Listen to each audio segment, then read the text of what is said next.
Job 29.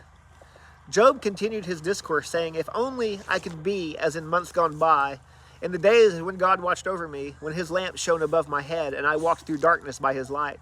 I would be as I was in the days of my youth, when God's friendship rested on my tent, when the Almighty was still with me, and my children were around me, when my feet were bathed in curds, and the rock poured out streams of oil for me.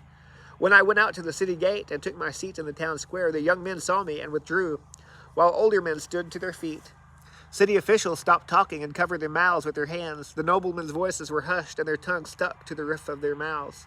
When they heard me, they blessed me, and when they saw me, they spoke well of me. For I rescued the poor who cried out for help, and the fatherless child who had no one to support him. The dying blessed me, and I made the widow's heart rejoice.